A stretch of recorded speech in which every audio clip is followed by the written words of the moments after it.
Hello, I'm Olive from the Free Church, and it's my privilege today to bring to you the thought for the day.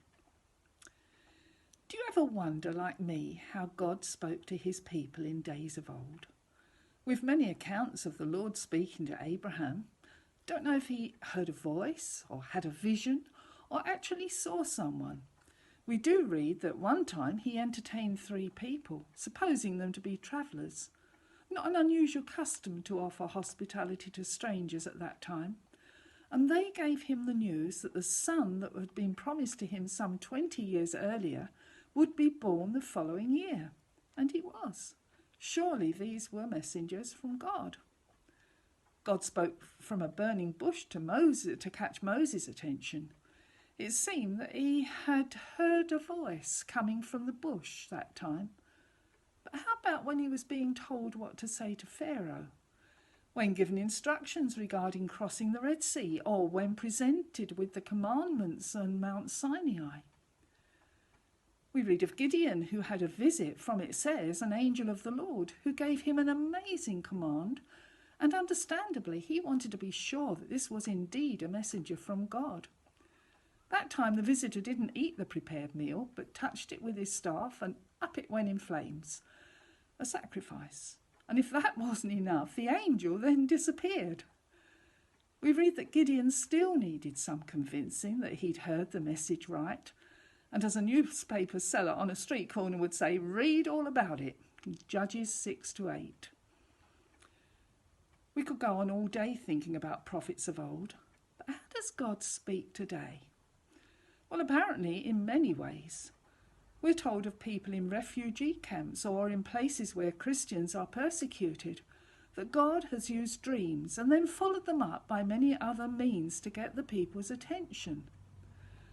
And this doesn't happen only in far-flung places. Mark gave us an example in his thought for the day on the 16th of July about the man knocking on a lady's door just to ask if she had any work he could do. She didn't, but then he got the surprise of his life when she offered him a red Gideon Bible. Why the surprise, you may ask? Well, only the night before he had dreamt of a red book being given to him. Truly a God-given appointment, which led to the man accepting Jesus into his life. Some people see pictures.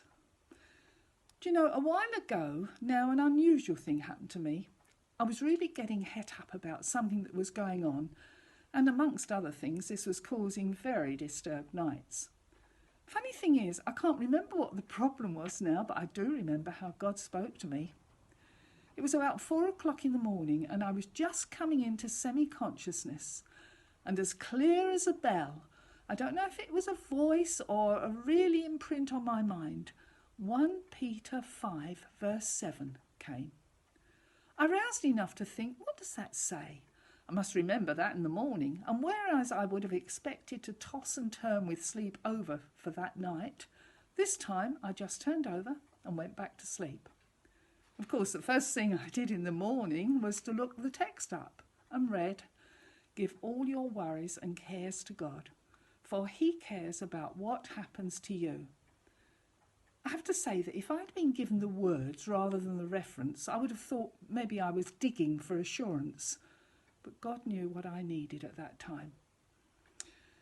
Since teenage years, we've been encouraged to commit Bible verses to memory so that God could use them to speak into our situation. The writer of Psalm 119 in verse 11 says, "I have hidden your word in my heart that I might not sin against you." God can bring to our mind a verse of encouragement, correction, caution, hold on, don't go there, comfort. But for this to be able to happen, we need to have a memory store. Of course, this takes a bit of time and energy, but it is so helpful. Maybe with the busyness of life, this exercise may have been put on the back burner, but it can bring such blessing. I notice that the Bible Society, as well as other Christian societies found on good old Google, give top tips for memorising scriptures, which are, and I quote, to memorise a single verse or short passage, 1. Read the verse and where it is found 10 times out loud. 2. Recite it 10 times out loud without looking at the page, but remembering the reference. Write it on a card, stick it on your fridge, carry it around with you and review it regularly to imprint it on your mind. So there you go. Good remembering, and have a lovely day.